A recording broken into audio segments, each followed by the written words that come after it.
I want to welcome everyone back to our iSpring webinar series where we talk about e-learning trends, discuss iSpring tips and tricks, and discuss client cases. I want to introduce myself. My name is Ruth. I am a customer care representative at iSpring. I'll be the moderator for today.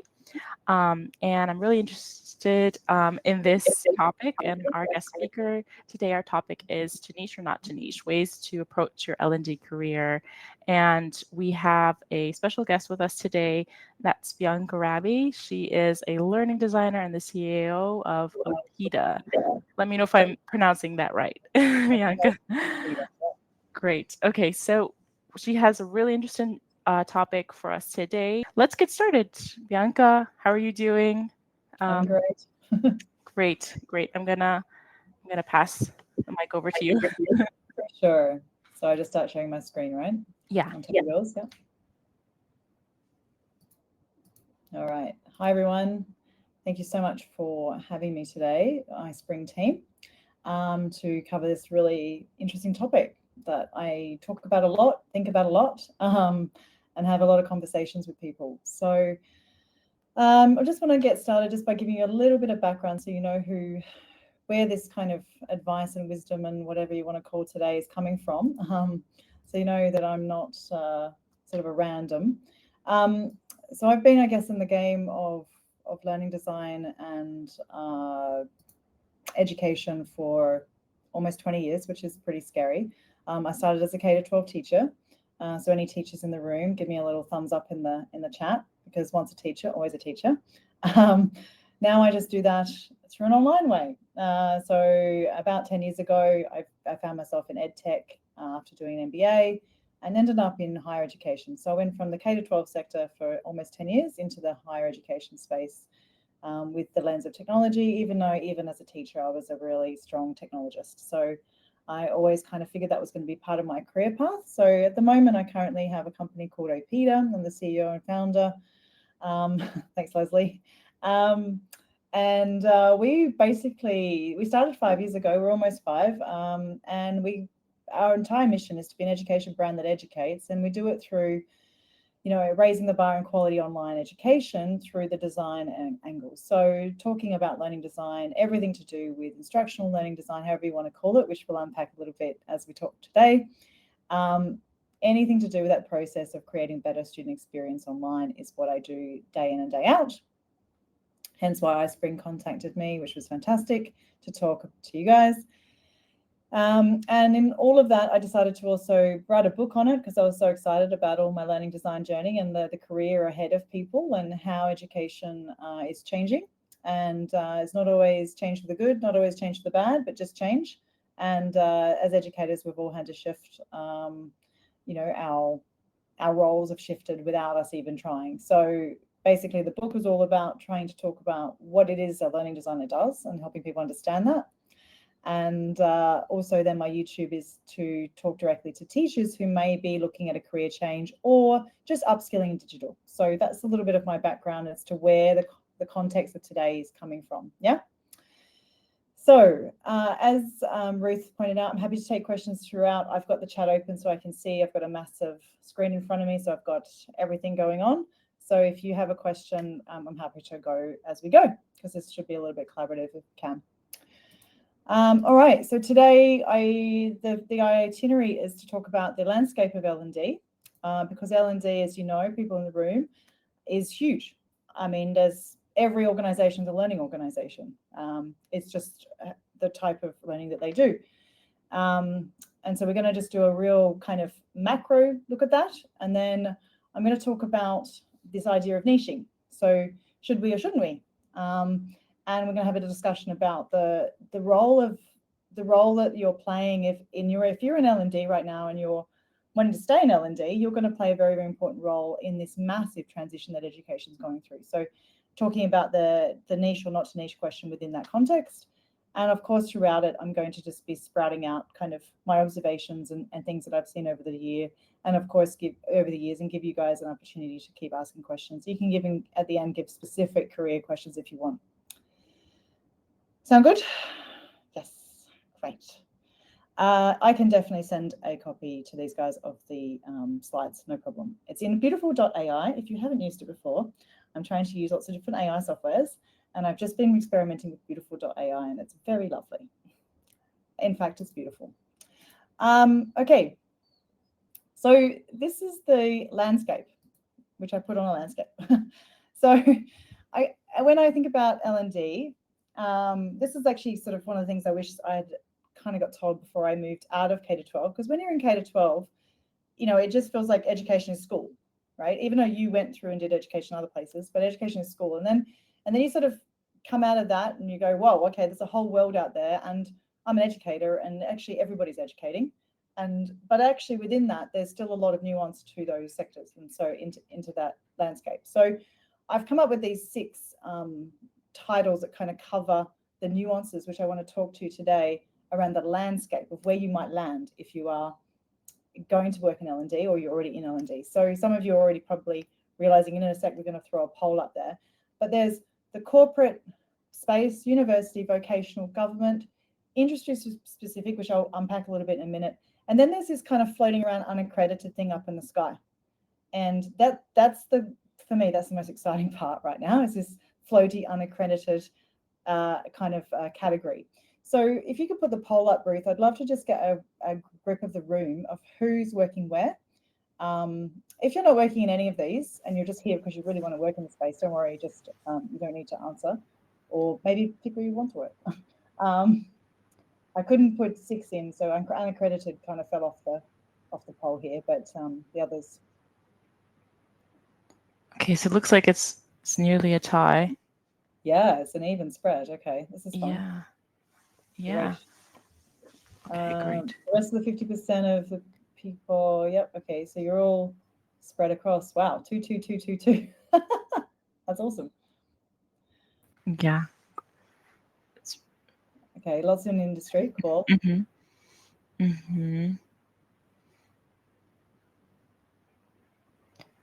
All right, cool. So maybe just humor me, because I'm going to just run through, for those of you who maybe have only ever worked in vocation and haven't thought about the others, or otherwise people that are new in the room to these, I'm just going to run through quick examples from the Australian context of what I mean by each of these segments.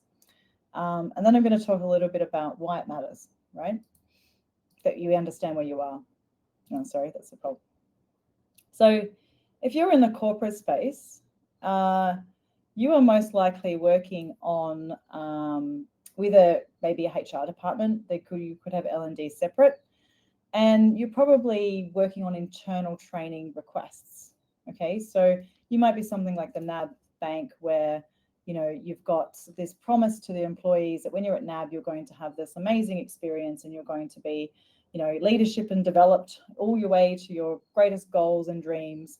And so you'll be doing a lot most of the time, if you're in a corporate space, of that internal request. So be management that top down requests for training. It's like, or there's gaps in people's understanding, or somebody does an assessment, needs assessment, says we've got all these graduates that came out of this university, but they don't have this skill, so we need you to go in and build something for this skill, right?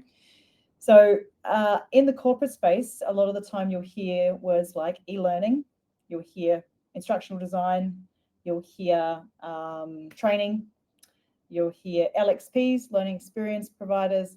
You'll have different technology and different lingo that kind of lingers around there, okay? Essentially, you're still creating learning experiences for people. You may also incorporate, don't know whether lots of corporates have swung back to it, but you may be doing a lot of face-to-face in corporates. You might be actually coordinating and organizing big 2-day workshops or leadership trainings or programs and things like that, right? It's the dream. If you are doing that, great. If you're just doing e-learning, then yeah, that's another thing. The second one down, this industry-specific one. So the example I want to use here is that we have, in Australia especially in the medical system, we have continuing professional development, and these are often run by things like colleges, especially in medical. So this is an example of the Royal Australasian College of Physicians. They run the CPD for doctors, okay? And they are the, I guess, trusted body of learning. And you'll see they have online learning and resources. Sometimes they will actually also run accredited training but be the industry specific body that does that training. Yeah. Then we have the unaccredited, the one I said is floating around in the outside, and these are the I guess when the formal system doesn't fulfill the demand of industry will go out and do its own training, right? So one of those examples is Trailhead. So if you've ever used Salesforce, you can actually go on and become different levels of the Salesforce expert. And now this, when I say unaccredited, well, the only person accrediting it is the company itself, right? So it's not gone to an external body. So Salesforce create their training for their people, and you can go through and then you can take that certificate. So say you want to become one of these fancy Trailhead people, you can go to the next organization that's working with Salesforce and you can say, hey guys, I'm actually an ex-trainer in Salesforce, and that'll be recognized because they are a Salesforce software user. Okay, so this is sort of an unaccredited. We need this. We need really technically skilled people in this thing. We're going to train them ourselves. Okay, so not less valuable because unaccredited, just more specific. You also have people like OPEDA, which my company, we run a micro-credential in learning design. Now, that's not attached to any qualification. It's not attached to any government body. We are industry. We are the industry that needs the learning designers. So therefore, we are creating the training to get the people to do what we need them to do. So we're basically saying, hey, we know what you're going to need in the market. So we're going to build you something that's going to get you employment ready. Yeah. And I'm not going to ask permission from any government to tell me what I need to do there, because I'm on the ground every day doing it and I know what you guys need, right? For example. So that's an unaccredited space. So you've got a lot of people, you've got solo entrepreneurs, you've got people who have really good skills in one particular area. Maybe it's a niche area of learning design, and they create something and they say, this is going to help you get a job. Now, whether or not the person on the other end of hiring you is going to go, oh yeah, that sounds great, is another thing. And that's what we're working on as a sector, saying, hey, let's stop thinking it's just one or the other. It doesn't have to be this or that. It can be a mixture of things. And so in your bag, in your toolkit of training, you should have maybe some accredited, some unaccredited, some, all sorts of things is fine, right? Any questions so far of the landscape? No questions so far. Cool. Then when we go into the more formal, so we have the vocational sector in Australia, which one of the examples I'll give you is the Housing Industry Australia. So these are an RTO, a registered training organisation. In case you're not sure of the definition between the two, technical and further education is TAFE, right? It's a government-owned core system, okay? Registered training organisations, RTOs, are private colleges, okay? So they're both delivering the vocational educational training framework. They're just different business models behind it and different funding models and a whole range of differences, which I'm not 100% qualified to talk to. But what I will say is that this is a very specific. Now, I saw some people who did work in vet that came on the poll. And once you're in the vet sector, it's very hard to get out of the vet sector, I'd imagine. Disagree with me if you do in the chat. But once you're in vet, you kind of get stuck in vet because vet has its own language, its own terminologies, its own ways of doing things. It's very compliance heavy, and you tend to just kind of accelerate inside of that space, right? It kind of works the same in universities. Once you're in unis, it's hard to get out of unis, right? Because the career pathway is you're in L&D, you're doing similar stuff, but you're doing it with a different outfit on, right? And that's, I guess, the point of talking about this landscape when we talk about this niche or specialization kind of idea and generalist.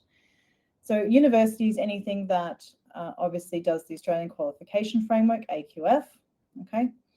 So once you hit bachelor degrees, right, at number 7, you're in a university, essentially. Universities do offer sometimes 6. They are registered training organizations as well, but this is pretty much where you see that flip over. Okay, so it becomes a university there. And even though it sounds like they're only one level of different, they're completely different designs of training. They're completely different philosophies of learning as well, which is the thing that puts you in those camps, right? So if you end up in vet, you end up in vet. Very rarely do you change. And then, of course, you've got government. Now, obviously, government are a huge part of our workforce, and everybody needs to be trained. And so each government has their departments, and they have obviously the same kind of needs as a corporate would, where they need to train their people, but they also have initiatives to train the people working in the sector or engaging with that sector. So think of the education department. They've got their staff of the education department they need to train, but then they've also got the teachers that are in the schools that they're going to train, right? So they have multi-tiered types of audiences for their training. And so working in a government situation where you're doing training and development and L&D, you will have your own set of, again, lingo, probably a lot of procurement, a lot of external providers like myself coming in, working with you and your team.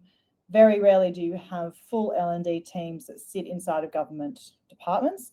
They will be people that will be managing tenders and processes and things like that, because they do a lot of outsourcing. They use a lot of service providers like us to do the actual grunt work, okay? They do the scoping, we do the grunt work. All right, I'm going to pause again. Any questions? Not yet. I think people might be waiting till the Q&A So I session. think the main reason I wanted to go through the landscape was to say that when we're thinking about a career in L&D, we've got to think about the nuances in the roles, right? And the language and the terminology. So my name is Bianca Raby. This is a video I made teacher, about expert learning designer, and now CEO of a digital education agency. I basically live and breathe all things. This is a video that you can watch in your own time. I'm not going to play it now, but it's all about learning design versus instructional design as two concepts. It got quite a lot of traction on LinkedIn when it got posted.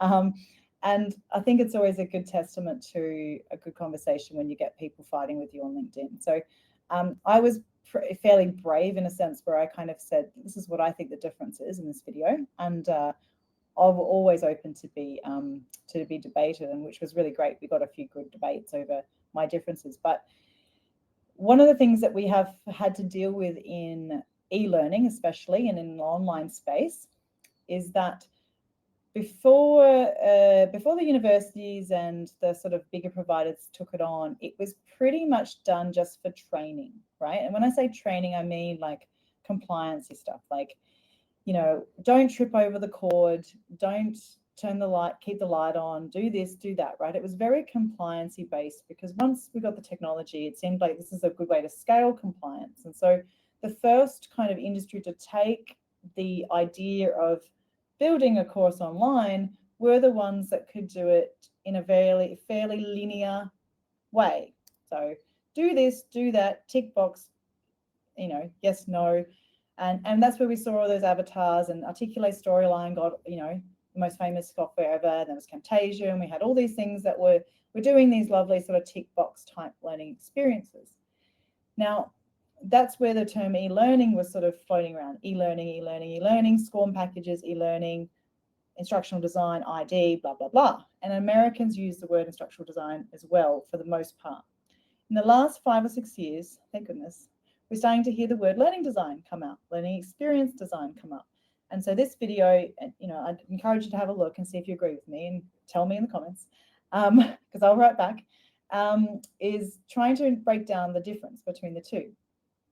So when you're thinking about your career, are you kind of somebody who loves the idea of playing with technology and just kind of taking a brief and just delivering it? Or do you like the idea of the whole experience and designing, you know, and using as many tools as you can to create different things?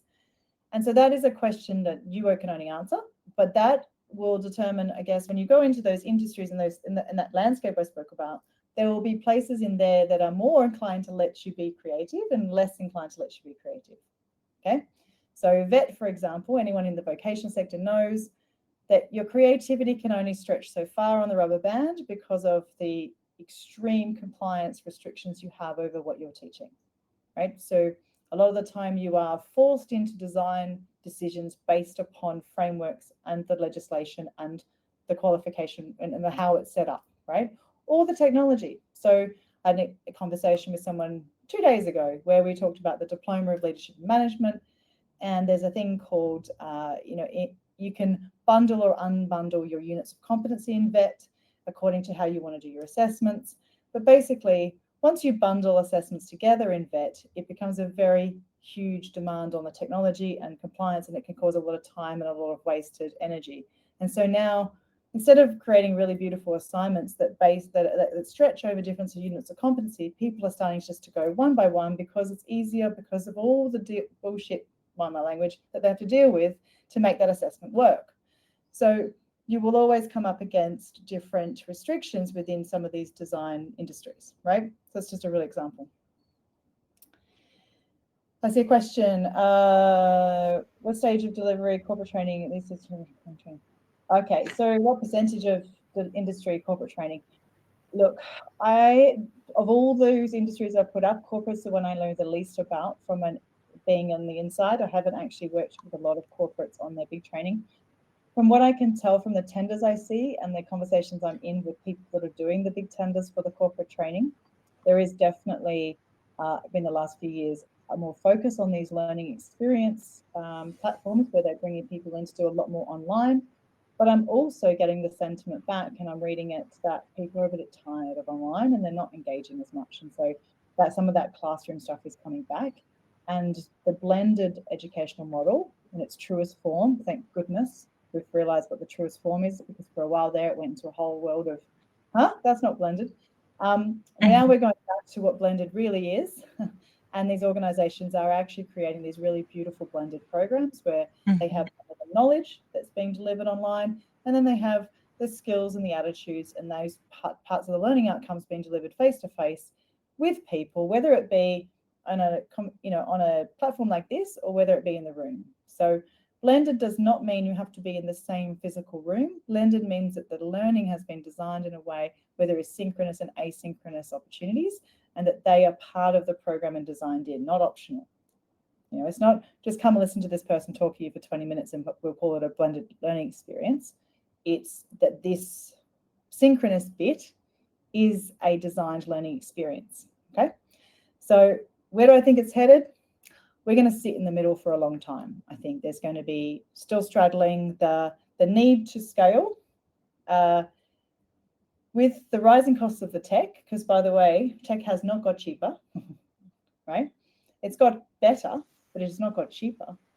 And the act of putting together an online course has not got cheaper by any stretch of the imagination.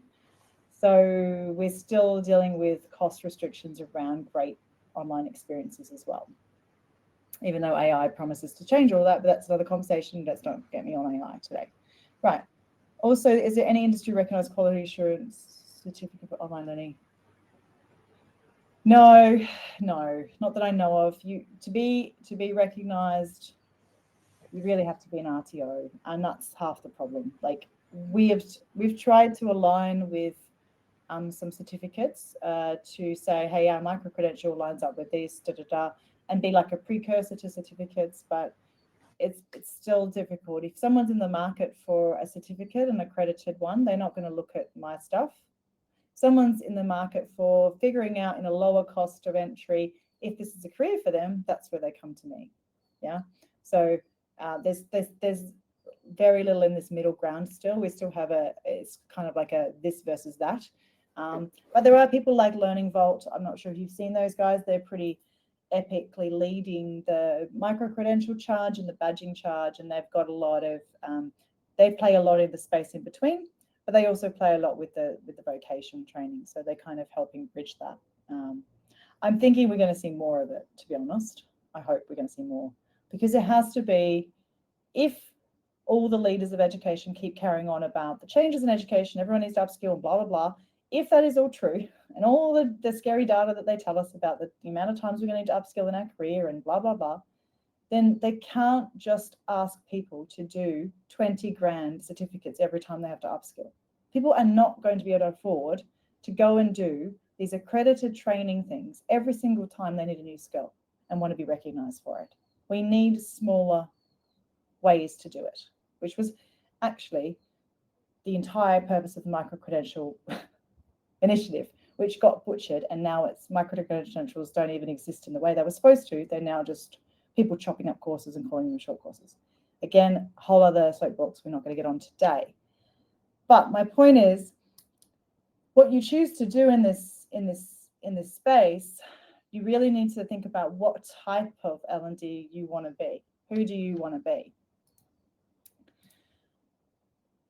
Now, I'm just going to stop sharing for a minute, and I'm going to just ask broadly a question, and please feel free to just throw your answer in the chat. Or can people actually talk, Ruth, or not? No, they can't talk. Okay, no one can talk. Okay, sorry, I forgot to ask that. So I just want to talk about the idea of generalists versus being a niche, like niching your specialist. What was this? I just wanted to do an open question, just throw your answer in the chat. Was there, when you were trying to decide on your career, did you feel that you were being pushed one way or the other? Did you feel that people were saying, generalist is the way to go, must be a generalist, learn everything? Or were you feeling when you were kind of, or even now, are you feeling like you're being pushed into specializing because, you know, that's the way to kind of increase your career? Like, what's the general sentiment out there? Just wondering if anyone can just throw in the chat. Take a second here. Before I launch into kind of some of the stuff I was thinking through over the last week. I can say for myself that I think I wasn't very niche. You have this feeling that you need to study everything everywhere all at once. Or else you'll be incompetent in something, and you want to try to know everything. Okay. Yeah, so we've got a specialist. Yeah, okay. Yes, I did that as well, Leslie. I fell into being a specialist of teaching English as a second language, which if you'd asked me at uni if that's what I was going to do when I was out at school, I would have said, no way.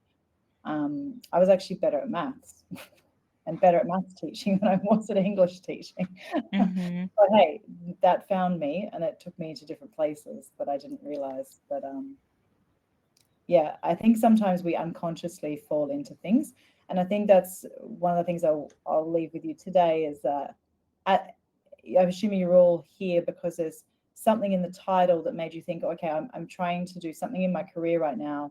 Maybe this chick's got something to say about that around my career decisions. So I think just keep it in mind that there is sort of no right answer, but the idea is to be as conscious as you can about your career decisions, and you can fall into some things, but then you have to be strategic in others.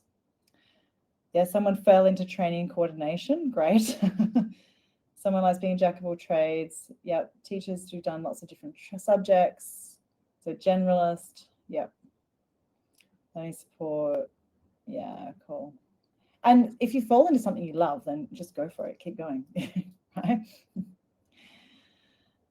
Awesome. Thank you for that. Okay, so I'm just going to show you the so there's a book that has just been written. It's not that old actually, by this guy. I haven't read the whole book, David Range. Has anyone read it? You can just put a little thumbs up if you have. And he talks about this idea that the world has kind problems and wicked problems. And so if we go again, starting at the macro here, we're talking about, shall we specialize or shall we niche, right? Sorry, shall we specialize or shall we stay a generalist? So if you think of the way that he speaks about these problems, he says that the kind problems are certain environments, specific changes, rigid rules, and unchanging. So these are the problems in the world, because obviously everything we do is about, I guess, either solving something or creating something or building something to solve something, right? So if you think of yourself as a specialist, then if you're dealing with a lot of kind problems, you may have a really, you've died, you know, being a specialist means you have spent a lot of time in that space. You've seen a lot of examples, you've got lots to draw on. And so when it's a specific challenge and it's got guidelines and rules and stuff, you'll be able to apply what you know very easily to that problem, is his idea, right? And then there's the wicked problems. And we've all heard that term probably. I think that term came out about 15 years ago, wicked problems. I remember talking about it with kids.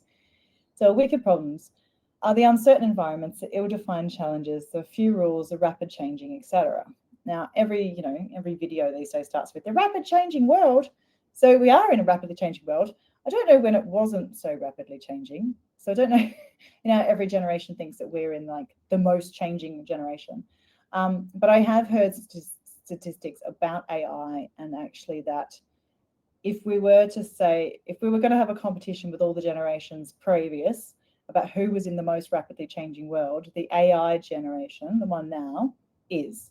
Because if you think about it, so I'm 39, so I had a phone in my pocket when I was 14, right? So but I also know CDs and tapes and life before that, and et cetera, et cetera. But I'm like the last generation to have that understanding of what was before the internet. I had Encarta, Microsoft CD-ROMs. I didn't have an iPhone until I was 25. So I still knew life before computers were in my pocket. So we could argue that the world that we live in right now, and if you're a professional in this world right now in your peak of your career, or even starting, or at the end of your career, you are still part of this massive change, right? So you could actually argue we're in a very wicked problem area. However, though, you can still be a specialist and do and carve a really amazing career out. But there's probably more generalists now, is what I got from the stuff I read about this book range. He also does a really good YouTube clip. I've put it in here and you can have a look. So you can be a generalist with range, though, in a hyper-specialized world.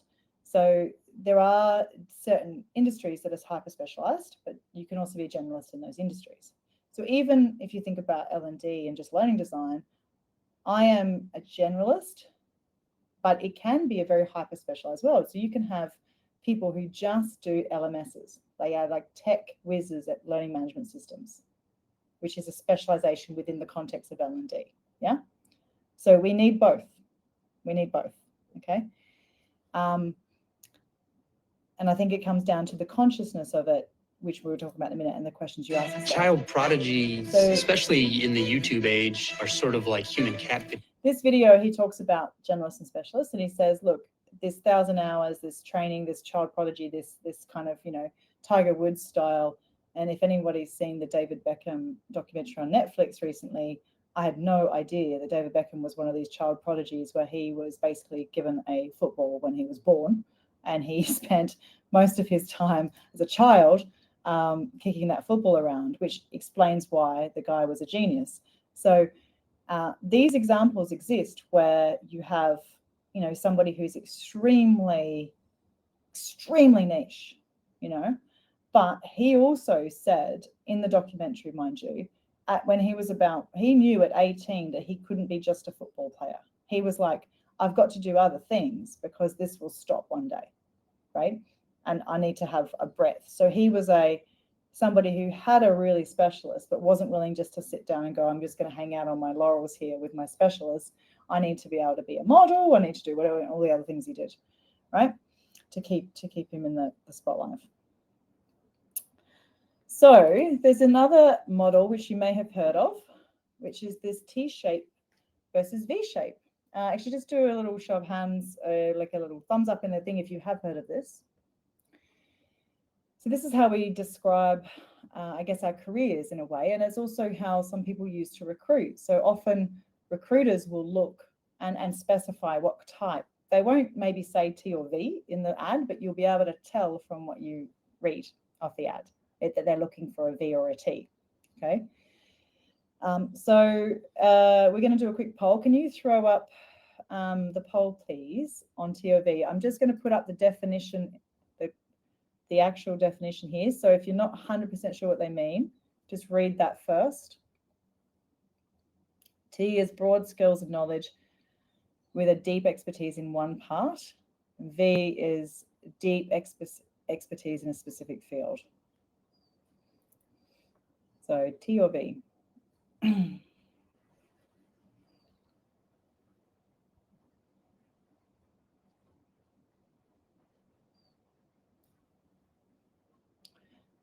Lots of T's. Most people look like they're T's.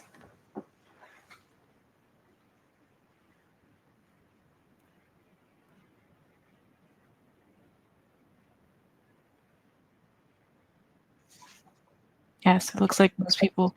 Most people are T's, yeah. So do you think you're a T, Ruth? Definitely. I'd like to be a V, actually, but I think I'd probably be more of a T. Because I think a lot of people also, they maybe got an education in one field and then they started working in a different field. And so it's hard to say that you're a V if, if that sort of happens. Yeah, it does. And I think your personality has a lot to do with whether you're a T or a V as well. So I believe, because even if I wanted to be a V, I just can't. It's not my thing. Like, I get bored too easily. I can't be a deep diver on one particular thing. That's why I'm an entrepreneur, because I need to be across everything all the times. It's how I run my life as well. So it's not just my career. It's like it's part of my curiosity. I've got too much curiosity about everything that's going on to kind of keep inside of one space. And I tried a couple of times. I'm like, okay, I'll just do this thing really well. But I ended up finding myself constantly in positions where I was being the aggregate. So I'm the one that kind of comes in and says, oh, I can speak your language, I can speak your language, and I can pull you guys together. And because I've also, natural plus honed in leadership skills, you sort of end up, most leaders and stuff end up as T's, because we kind of get trained in something. So we start out doing something and then we get promoted and then we start managing people that are doing that thing. And so we lose, I kind of come off the tools. So, a couple of years ago, I was really good in, a couple of the learning management systems. I could sit there and actually, not write code, but I could definitely see where the code was broken. And I was like, wow, for a T person, that's like bizarre that I knew a skill that deep, right? And it's a very, very nuanced skill. And but then I haven't been in that system for 2 or 3 years, so I've lost it, and that's okay, because I don't need it anymore, right? So I'm somebody who can jump in and do different things. So if you are a T looking to be a V, great. Good luck. I've tried. If you're a V looking to be a T, I don't know. My gut says that you might have more chance at going outwards than a T does to actually focusing in on something really, really specific. And I think just the act of knowing who you are and how you place yourself will also help you determine what jobs you go for. Okay, because there's one thing to read a job ad and be like, oh, I want the job, but they're interviewing you, you're interviewing them. And I think one of the things that's become very clear recently is that we're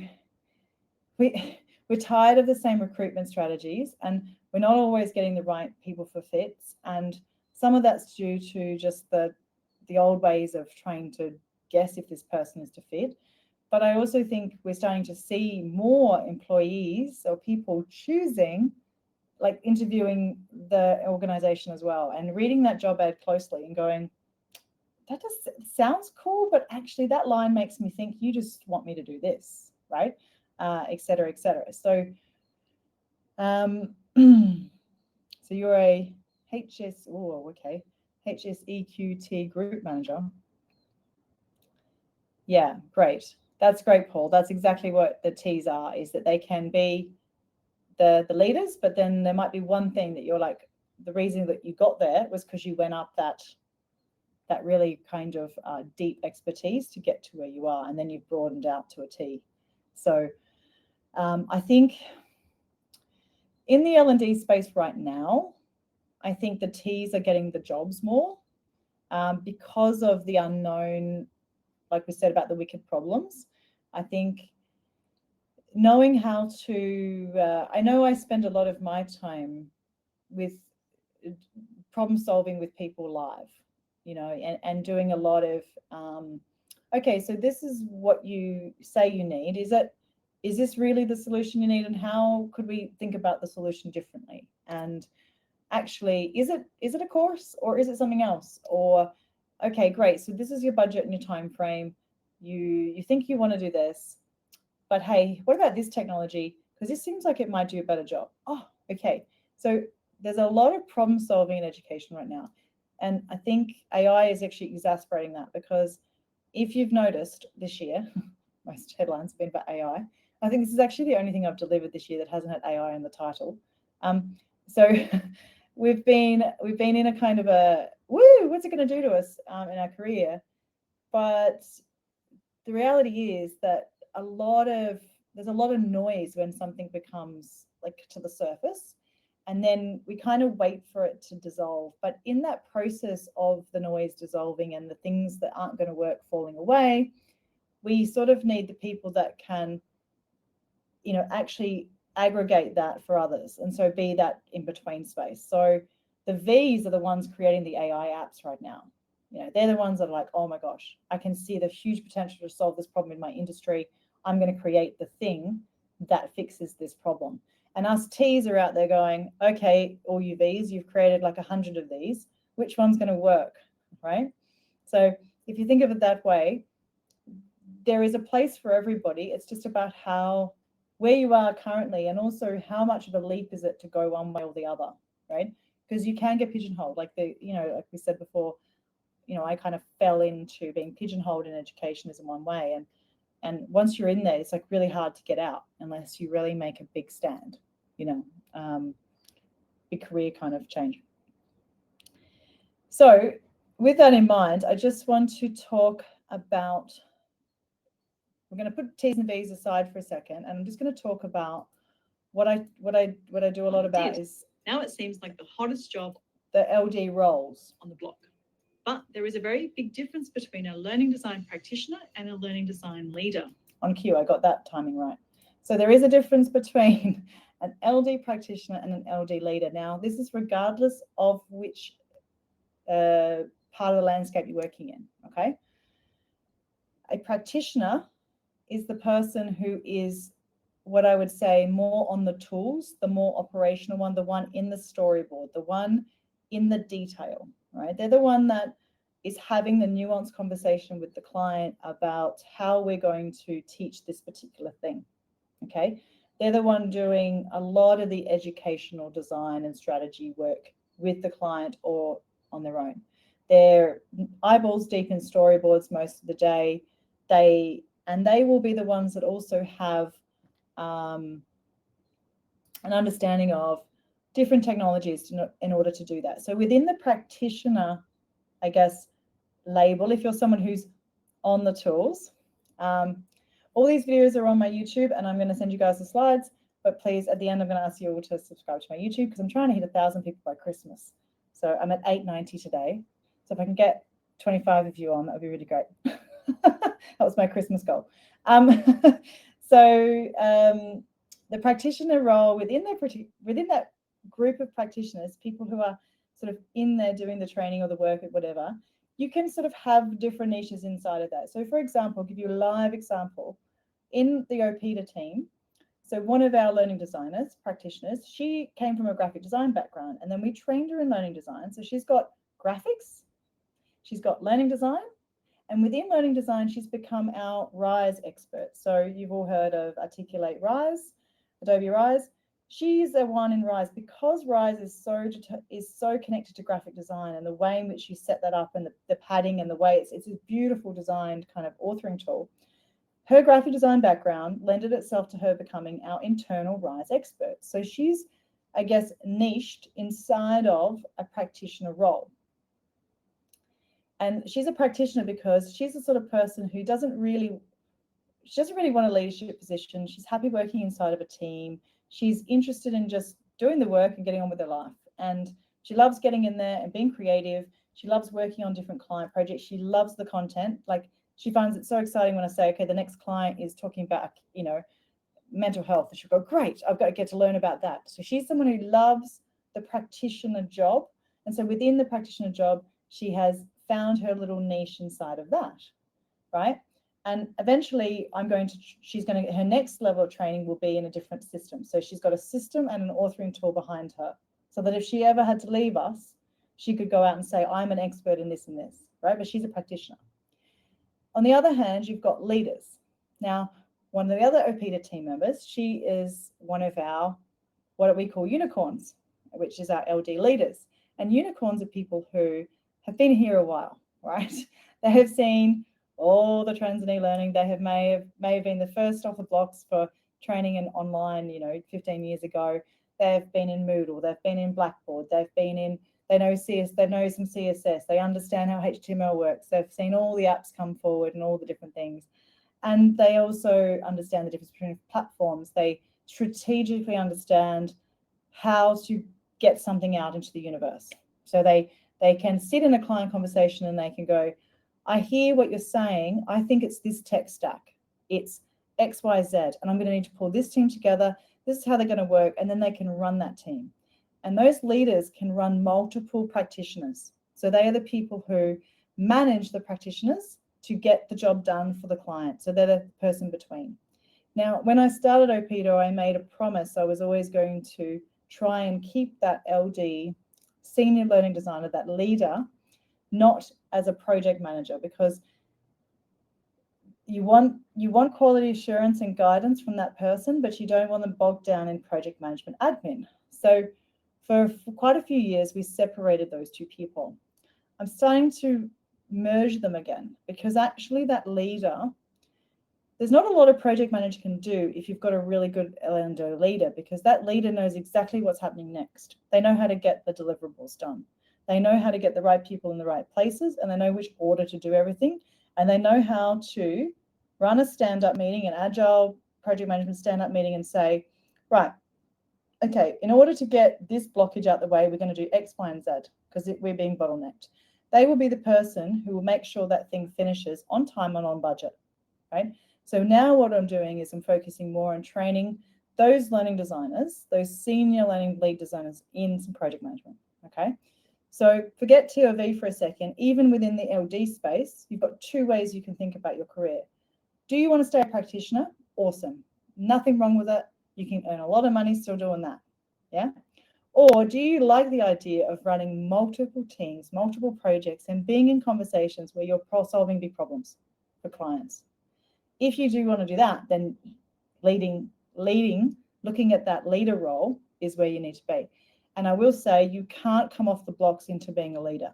You need anecdotal evidence, you need examples, you need experience, you need on-the-ground pain to be able to sit in that leadership position. So it's something for 2 or 3 years into your L&D career, you can start to move into that space.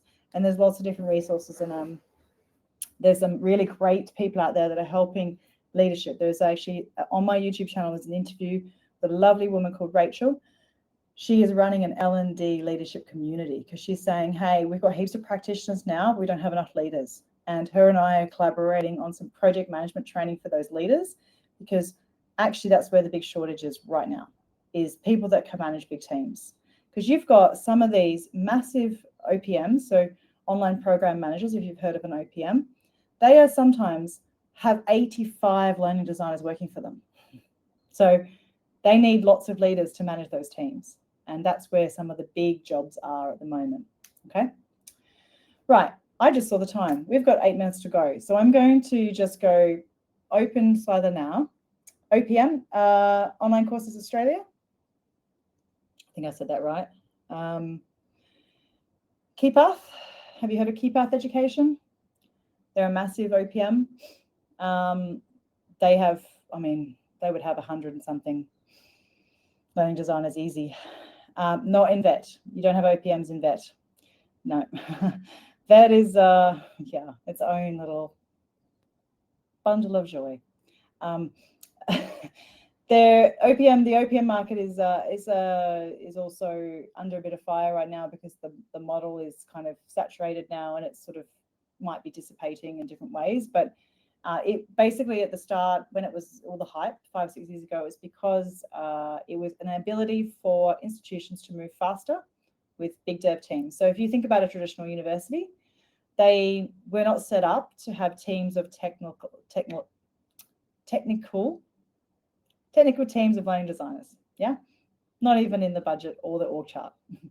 So you say to yes, Wiley Online Services sounds like, I haven't seen that one particularly, but that sounds like that would be what it would be.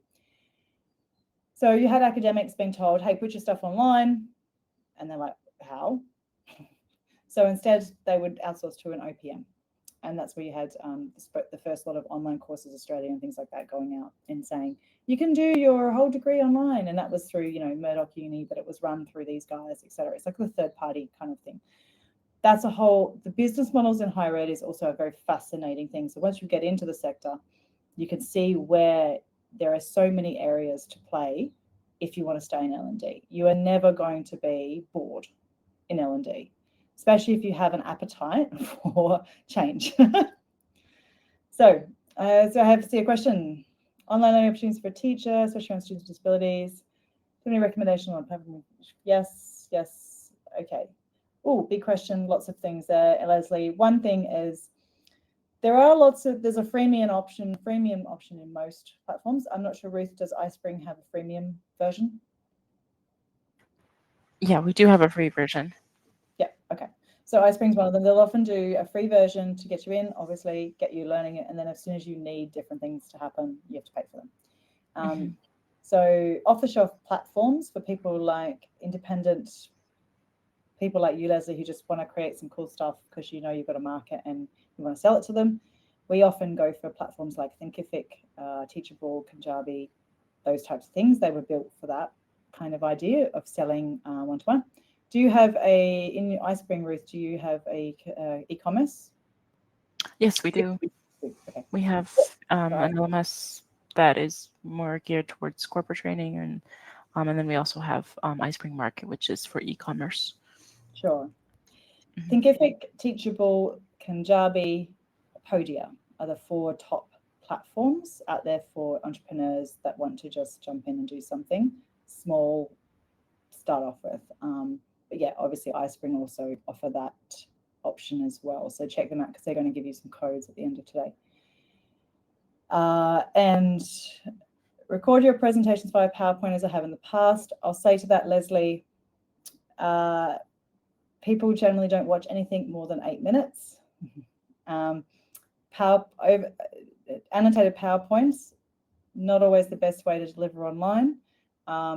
Break things up, chunk things, bite-sized, multimodal design as much as you can online.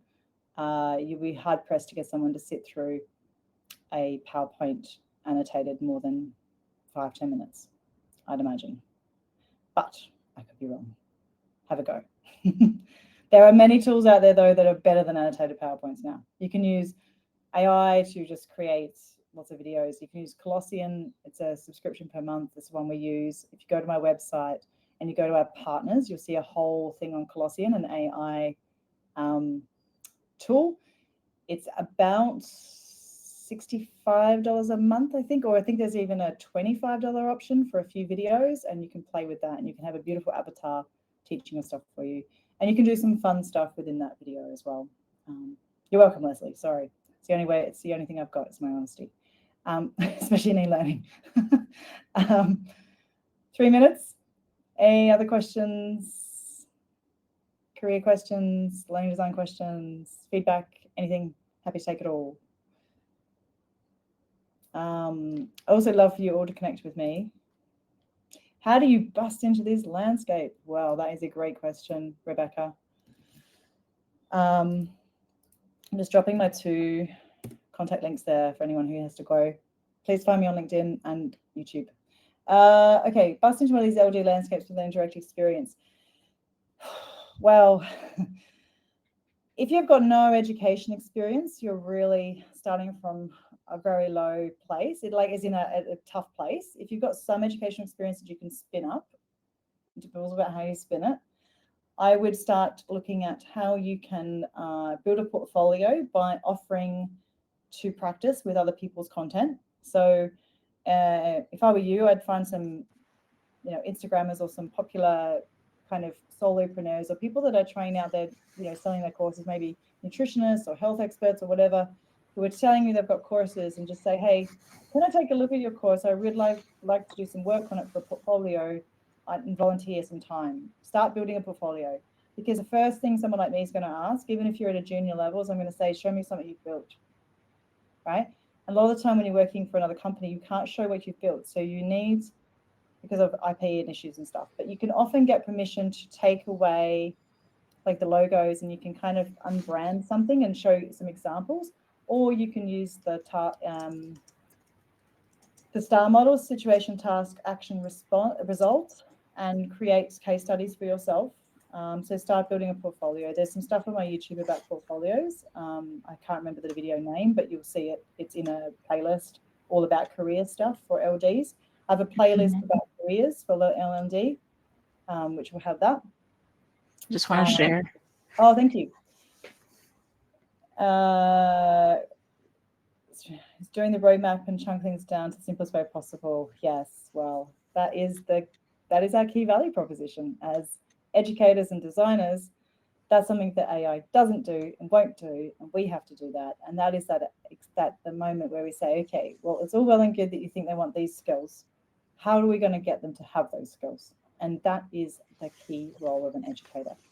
It's why I advocate for people with education degrees who have that fundamental pedagogy to get themselves into this space, even if they're dabbling on the side, because we need more people with that real understanding of learning and how we design back, constructive alignment, all those wonderful buzz terms that us educators know, to be able to create and to be able to transfer that into the online space, because it is different. The design of a face-to-face delivery and an online delivery is different. And anyone who tells you otherwise, come speak to me. You have to not straddle your design. Yeah, I think there's a blended design, there's an online design and a face-to-face design. And everyone has all one of those design philosophies and ways about it have to be honored in each of those approach.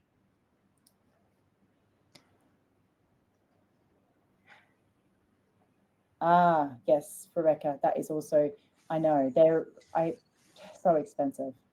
If you're trained in it and you've got some examples, great. Maybe send me a message and I can answer you in a Loom video or something, okay? I can give you a bit more of a detail because I think we're on time. Right. I just wanted to mention, Rebecca, we also have a couple of tools that would be much cheaper than the articulate option you can check out. And our iSpring page, for example, it's like $400, and it includes portfolio as well, and you can try that out if you'd like. Yeah, articulate is very expensive. Most of our clients don't even want to pay for it. Yeah. Right. Okay, so is that maybe all of the questions that we have? If you have other questions, shoot me up on LinkedIn or email's fine. And yeah, iSpring you're going to send all those codes in the email, yeah? Yes, I just want to let you know that, we do have our learning sort of course training pack or leadership training courses that you can download.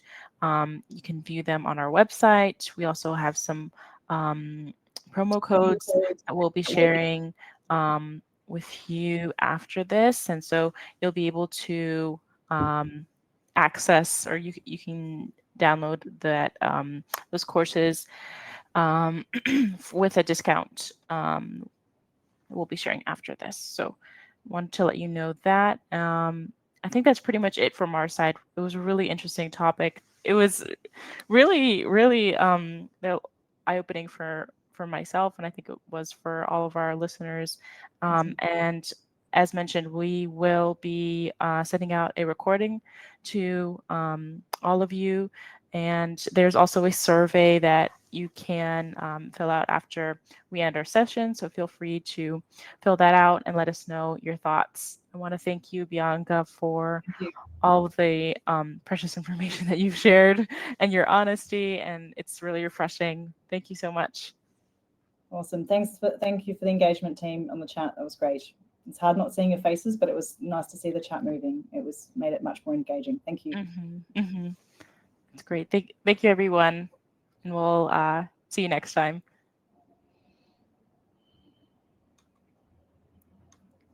Awesome. Thanks. Okay, great. Thanks, guys. Bye-bye. Do I just go close now? Yeah, you just